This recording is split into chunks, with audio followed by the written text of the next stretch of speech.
Hello everyone and welcome back to the CO2 Rundown. I'm your host Chad Owens. Happy Wednesday, midweek, peak of the week. I missed you guys on Monday, so I hope you guys had an amazing Christmas weekend with your loved ones. Whew, food was good.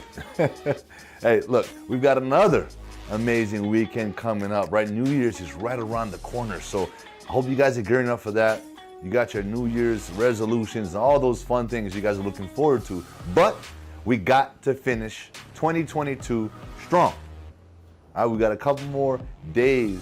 And today we've got an exciting show because I'm sitting down with my guy, Steve and Tsai. So you don't want to miss out on that. Reminder, turn in your football fever ballots today to select long drugs and give yourself a chance to win the $1,000 cash prize that we give out each and every week. And there's a grand prize at the end of the season, a big green egg Kamado grill. So continue to participate. I know we have our weekly participants, right? Spread that good word and let all your friends and family know, hey, go play the football fever. There's $1,000 up for grabs each and every week. Mahalo to Long's Drugs. Let's continue to support local in making Long's Drugs a part of our days.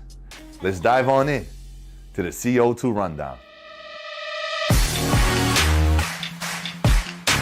Well, hey, huge congratulations to our UH men's basketball team for winning their first ever Diamond Head Classic championships. They took it all, but they did it in just unbelievable fashion. Right? Game-winning shot at the end of the buzzer. Hey, McClanahan, thank you. Right? Thank you. That was epic. The place erupted. And that's the kind of plays, that's the type of finish that earns you Big West Players of the Week awards. And that's what Javon got. So congratulations on that. This is exciting. I've watched you guys this year, right, be in some close games. Right there, battle back, and we're so close, ups and downs. And hey, this is what it takes. Right? This is what it takes to be extremely competitive in a really good conference, right? The Big West, we've got some players, right? We got some good teams. But to be able to come out and have the confidence, he hit that from Steph Curry range, and that's what people want, right? That's what fans want. They want that excitement. They want that game-changing play, those game-winning plays, those buzzer beaters. And that's what we're looking for. And so I just want to say congratulations, Javon. Hey, I know it's not about the individual awards. I've mentioned that before. But it's nice, right? It's nice to get recognized for the work you put in, for the plays you make.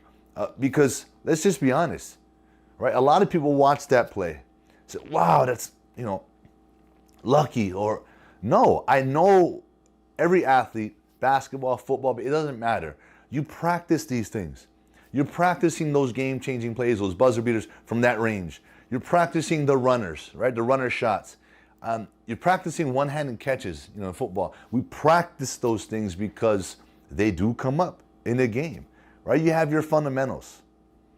But a lot of times in sports, we are not in a fundamental position. We're off balance sometimes. And we got to make those, to the fan, right, those spectacular game-changing plays. But we practice it. That's what you got to understand, people. We practice these spectacular plays. We envision it. We dream about it. And Javon, I know that was a dream come true moment for you because I know you've been putting in the work physically, mentally, and there you have it, man. It happened. So congratulations again to you and to our UH men's basketball team for winning the Diamond Head Classic. First in program history. Let's go Bows. Into the NFL for a couple quick stories. Number one, I didn't get to talk about it on Monday because we didn't have the show. So I'm going to talk about it today. Tua, right? He's back in concussion protocol. And, I saw the play in which he hit his head on the ground. That was in the first half.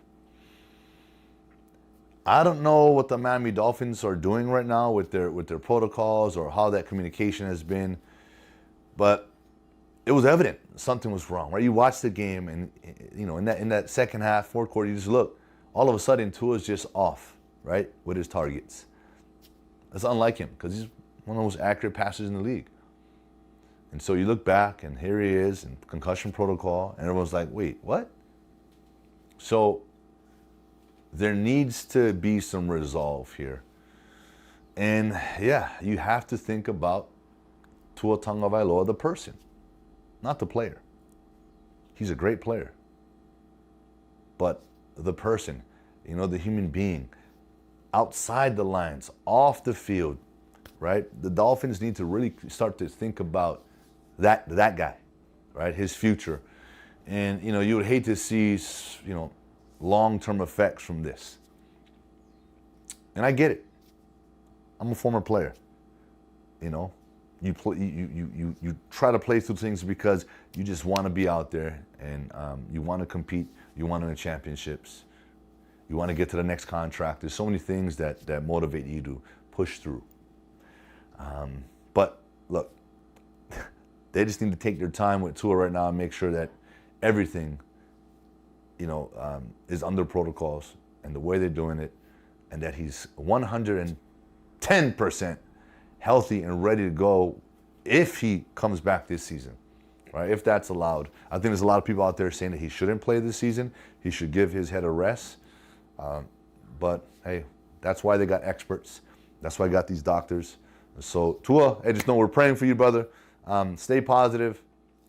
Just continue to be you, right? That humble, positive, kid from Hawaii that we love and will support through and through. This next guy, this is another amazing story. Geno Smith, quarterback of the Seattle Seahawks, went from a 7-year backup. Now he's in the Pro Bowl, right? He replaced Russell Wilson, who's in Denver right now, and they're just, they're stinking it up. They fired their head coach. Who knows what's going on there? But Geno Smith is in the Pro Bowl, right? And so that is this amazing story of perseverance, man, and just believing, trusting the process, continuing to work, and believing that you're going to get another shot. And here he is.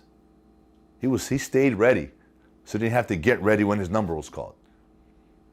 And that's the result. So all you young athletes out there, just because you're in a current situation right now where it doesn't seem so bright, you're not starting, it doesn't matter. Continue to put in the work. Continue to grind, because that grind, that work ethic, that habit that you build, it's only going to help you, either when you get the opportunity to play or to start, or in life. You can never be wrong with an unbelievable work ethic and self-belief. So continue to do that. Geno, thank you for that lesson, and thank you for not giving up and continuing to just push through and believe that you will get your opportunity. And here you are, a Pro Bowler. I absolutely love this story, that we have in today's Honolulu Star-Advertiser, and want you guys to go take a look and take a deeper dive. Couple prep wrestlers, right? Isabel Asuncion and Jasmine Adini Win both helped Mauna Loa last year capture the first state championship. Isabel was the state champ. Jasmine finished as the runner-up in their respected weight classes. But here's what excites me about these two young ladies. They understand what it takes. Right? They understand the mental preparation. Now, wrestling there's a team aspect to it, but it's 1v1. Right? You put in the work, you put in the time consistently, right? And you get on the mat, it's you versus your opponent. Right? You're not relying on someone else to assist you or for them to do their job in order for you to succeed. And you trust in your coaches, and you believe in yourself, and you go out there and you do it. 1v1. It takes a certain mindset to become a champion. It takes a certain mindset to understand what it takes to become a champion. And these girls are back, and they're looking forward to building upon last year's success. But here's what's great about it. They're not letting that previous success get to their head. They're working even harder. Isabel says, hey, I have a notebook that I write in every day, every morning, and she writes positive affirmations, right? Just to give herself that positivity to start her day and to go out and accomplish her day and to win her day. That's what it takes, right? That type of mindset. And there are co-captains from Honolulu this year looking to help, repeat as champions. And I'm sure, when you're a champion, when you're the top dog, right, in whatever respected sport, you've got the target, you've got the X on your back. Everyone's coming after you. Everyone wants to knock you off and dethrone you. But these two, they don't seem to be affected by it. They understand that, hey, on a daily, I'm just going to continue to show up, put in the work, and help lead our team and be the example that we need to be to help raise the level of everyone else, out here. So that's what I love about it. Make sure you guys take a look at the article for a deeper dive. All right, look, it's that time to dip into this interview I had with my guy, Stephen Tsai, the sports guru. We're talking about University of Hawaii, Rainbow Warrior football, and the expansion that's about to happen with TC Ching Field. Check it out. All right, my guy, Stephen Tsai, the sports guru. Welcome to the show. This is your 100th, maybe interview with me. I don't know where we're at, Stephen, but love having you on, man, especially when we get to talk about University of Hawaii, Rainbow Warrior football, and all things sports. How was Christmas? Christmas is good, and it was kind of completed a pretty nice week because it started off with last week with completing its signing day and everything, and they got big time. They got what they needed. They got what they needed, and that's a beautiful thing about it. And I think we talked about this before, but UH doesn't have a lot of great things there. And the beauty is recruits have seen the campus, they've seen the facilities, they compare it to other places, and they still want to come. So it kind of shows the pure heartedness of this recruiting class. It's like, we know what the shortcomings are, but we know what the gains are, the family atmosphere, the competitiveness, and they want to be there. These are guys who want to be there. And I was going to ask you, Stephen, you kind of hit it there a little bit.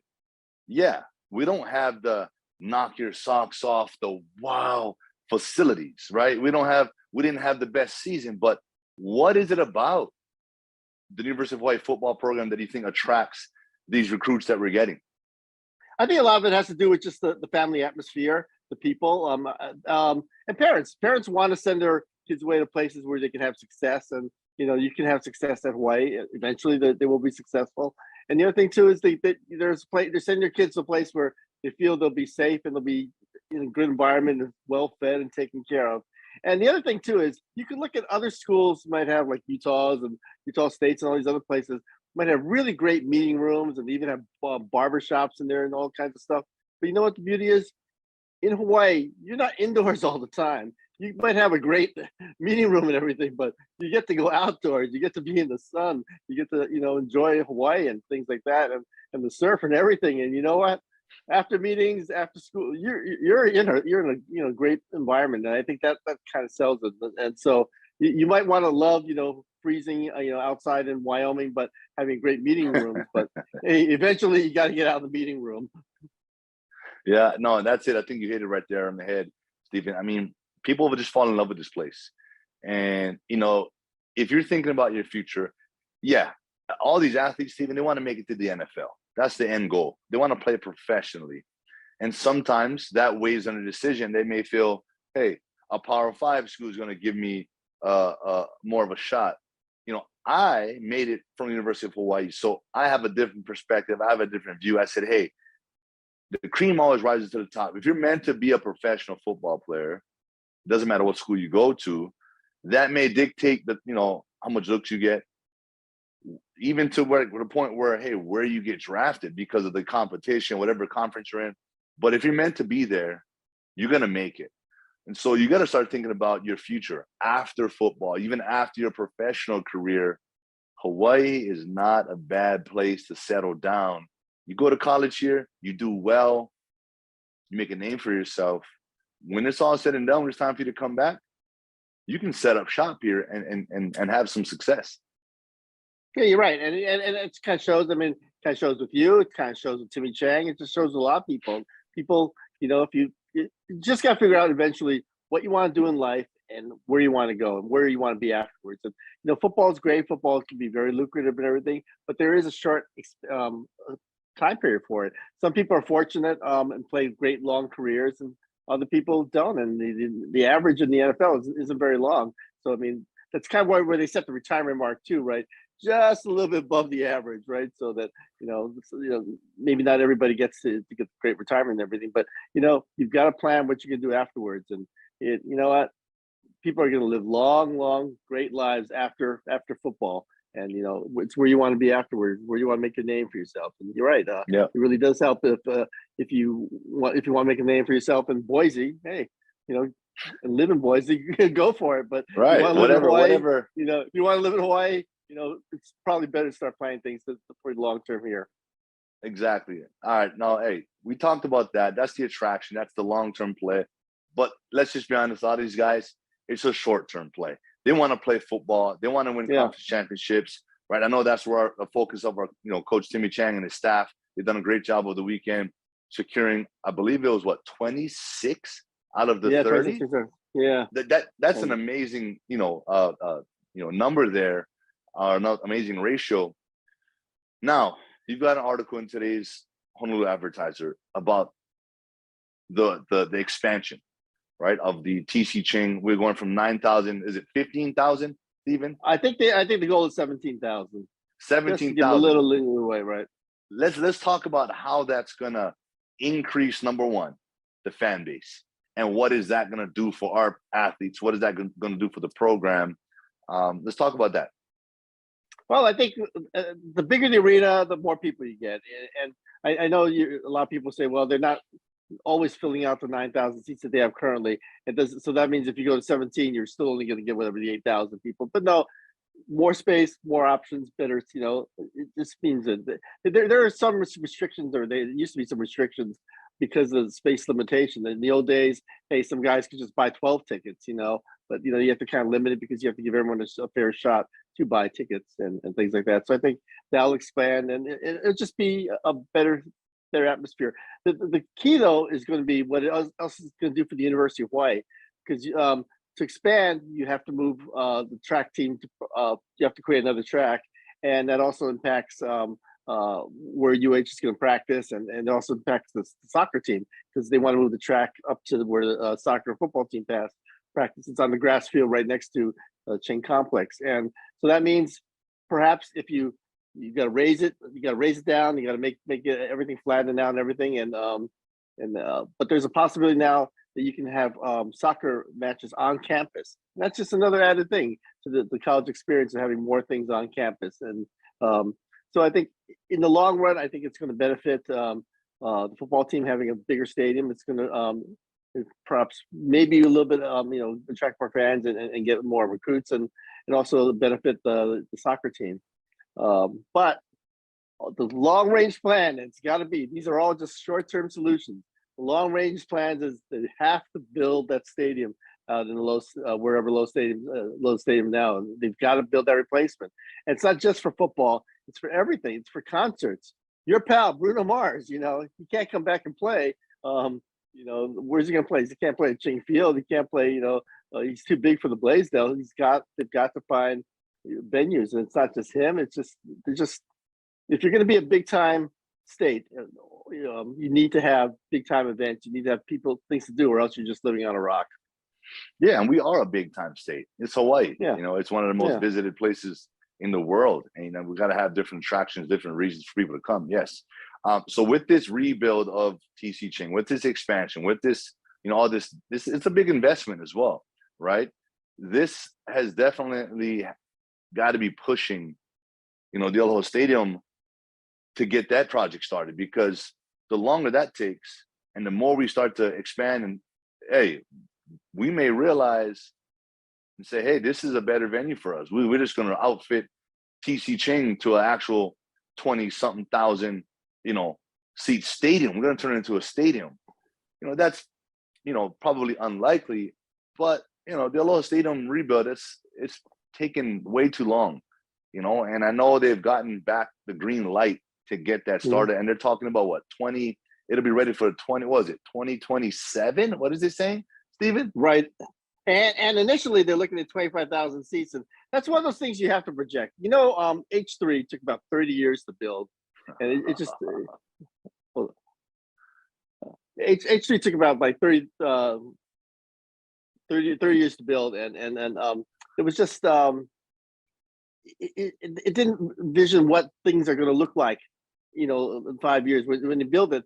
H3 is a beautiful place, but it also needs to be 3 lanes each way. It doesn't need to be 2 lanes each way, and because you have to figure populations grow, things expand, and you just need bigger things. I mean, that's why you plan for the future. Okay. Right, and you know, people can hate the rail, but hey, if you ever sat in traffic heading westbound at even 3 o'clock, it's horrendous. So you need a rail. You need to get things flowing all over the islands, and I would prefer the rail system where it goes all over the islands, but you need something to alleviate the traffic heading the west side. And I think that's the thing with the stadium. You're projecting now, like, okay, this is looking forward. This is what we can build. This is space. It's 25,000. That's not how it's going to be in 5 years or 5 or 10 years down the road. You're going to need a bigger stadium. It's just, you just need to. And what's your ideal stadium, now, Stephen? What's your ideal stadium? What do you think they should shoot for? I think they should go for 40. I know they say 30, 35 is what the thing, but I think 40. You know, you always need bigger than smaller. You know, you rather, like, if you're going to get married, you want to have a chance to expand a lot of people than telling, cousin, hey, sorry, you can't come, right? Bigger is always better. You can always make bigger smaller. You can always get the big diamond. Get the big diamond. Think big. Yeah, think big, right? Why not? And that's the thing about this. You got to think big, And I know that they're saying, okay, they want to put some housing I'm not sure if it's low income or affordable housing projects on that site. I'm not really sure if there's going to be enough for that and parking. But if you're going to do that, why limit it to only that site? Put it all over the island. There are other places you can keep building. Why just limit everything to just that one site and that one project? You can have housing there. You can have housing all over the place too. But if that's the goal, if you want more affordable housing, don't just build there. Let's see some stuff being built already, not just put everything into that one project out there. I agree. Well, I know this is an exciting time for, all of UH sports, but every college program, the football team, they're in the steering wheel, right? They're in the driver's seat. Sorry, they're steering that machine. So our football team has to sort of get to the point where they're creating that impact, right? And I know there's talk about, hey, are we going to still be in the Mountain West? And there's so much change going on in college football. Teams going out of, going to different conferences, and there's a lot of shuffling going on, whereas the unique thing about the University of Hawaii, our football team's in the Mountain West, but all the other sports, it's the Big West, right? And we've got national champions, in volleyball teams. We got conference champions in the basketball, women's volleyball. Like, we have programs that are excelling, but I don't know, is right now, is the football program holding back the success of the entire sports program compared to other programs, and I think that's more of a reason why we need to get these stadiums built. We need to get back to where the entire system, right? I'm talking about our college program system is a D1 qualified system. You know what I mean? Yeah, and I think so. And I know a lot of people say, well, hey, why not just go down to D2 or 1AA or something like that? And okay, you know what? You do that, you still have the same bills. You still have the same you have to pay, but you're only bringing in 1AA programs, and this affects your pay-per-view. I mean, and pay-per-view pays for a lot. I mean, it's almost about $3 million a year, and whatever you want to say about it, it provides money, steady income for the University of Hawaii, and people are buying or bidding on the TV contract, not for swimming or other sports and everything. They're bidding on it for football, and part of the offshoot of it is that they'll take care of the other sports. But the main thing has been, and it always has been, it's football. That's what people are. That's what TV contract is based on, and a lot of people want to bid on it separately, or they want to just bid on football and then have other sports being picked up by other other networks or everything. But they're saying no, football's got to be part of the thing, but football wants the other sports included in there. And so I believe football is the only, as tough as the program's been in, at least winning or the past few years, it makes money. It's one of the few. I think it might be maybe men's volleyball, the only programs that make money for the University of Hawaii. So I mean, that's just one of those things that you've got. If that's the moneymaker, if that's what's helping support some other programs, that's the one you've got to invest your money into. Yeah, I agree. And you look, if you think about it, right? Every school, every college goes through its waves. I mean, yeah, you got the top tier teams, the Alabamas and the Ohio States, the Georgias. They're going to be pretty consistent at remaining in that high top 5 and the top 25, like year in, year out, because they're getting those recruits, because they're always in the national championship playoffs and all this stuff. But for us, and a lot of the lower tier D1 teams, hey, you go through change, you go through rebuilds. That's just the way it is, because coaches, there's so much change in coaching.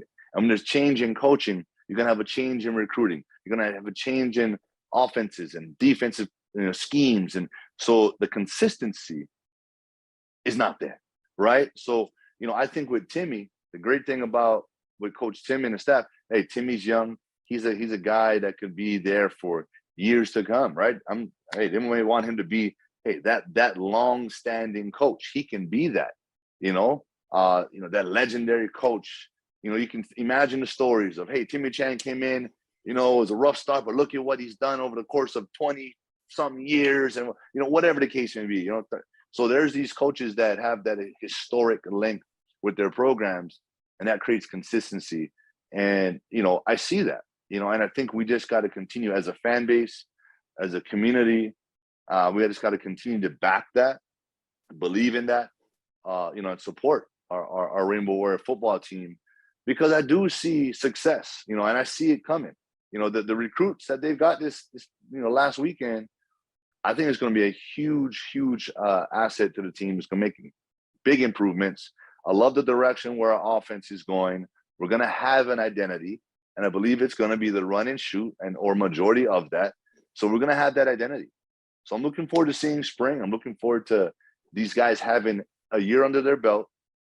Now they know what they've got. They're going to build, and it's going to be an exciting 2023 season. That's what I'm foreseeing, Stephen.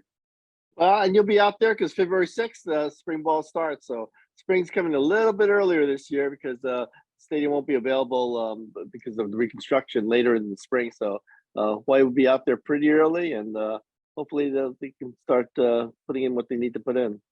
Yeah, when are they starting the construction, Stephen? I think I'm not.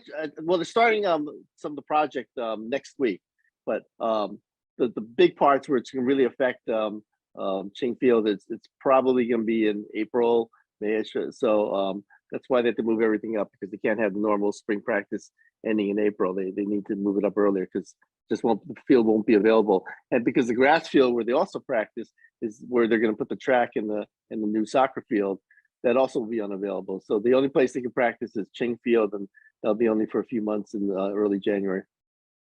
Okay, early 2023. Hey, slight obstacles, slight changes, but that's the game of football, right? There's sudden change. There's things that you can't control, right? So the things that they can control right now into the spring, hey, hitting that weight room, getting stronger, getting better condition, getting faster, and becoming more competitive. And, the returning guys, the guys that are coming back, right, they can take all of what they learned last year, the experience. Now they have the experience in this system, in this offense, in this defense. And now they know what they're working towards, right? They have a goal. They have a bar that they've set. Hey, this is where we finished. We want to finish here. So now they got some tangible things that they can go after, right? And that's why this is exciting, Steve.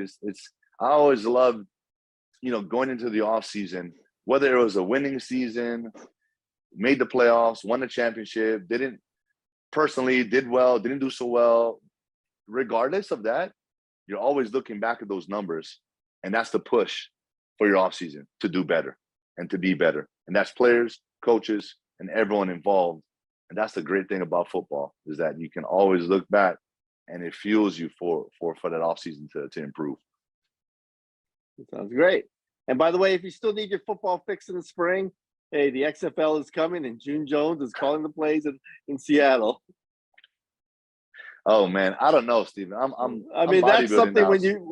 when you've got June and The Rock together, hey, that's gonna be entertainment. Wow, I can't wait for that. But yeah, I don't know. I haven't spoken to Coach Jones in a little while. Thanks for the reminder. I'm going to shoot him a message today, wishing him, happy holidays. But no, my playing days are done, Steven. And I know you're in the bodybuilding, but every now and then, have a hamburger. Eat a hamburger. Hey, trust me, I've been enjoying the holidays, man. I've been enjoying the holidays. Don't get me wrong. I haven't been passing up on everything. I've been picking here and there. So, but you got to pick your spots and pick them wisely. But hey, look, man, always a pleasure having you on. We're going to continue to have this conversation because as things unfold here, as we get more recruits, as we get more guys, as we get closer to spring ball, we got to update the people. We got to get the guru on to talk about these things. All right. It's been great having you. And by the way, have a great New Year. Hey, have an amazing New Year, Steven. I'll see you in 2023. All right. Great. Aloha. And eat a hamburger. Eat a hamburger every now and then. I'll have one this weekend. I'll celebrate. And I'll show it to you. I'll take a photo. I'll send it to you. Okay. Take care. All right. Thanks, Steve. And that is it for today's show. I want to thank you all so much for tuning in on this beautiful Wednesday afternoon. I will see you all come Aloha Friday, but I'm going to give you one last reminder. Turn in your football fever ballots today to select Long's Drugs and give yourself a chance to win $1,000 cash. Mahalo to Long's Drugs again for all of your support. Let's continue to support local and making Long's Drugs a part of our days. I'll see you guys come Friday. Aloha.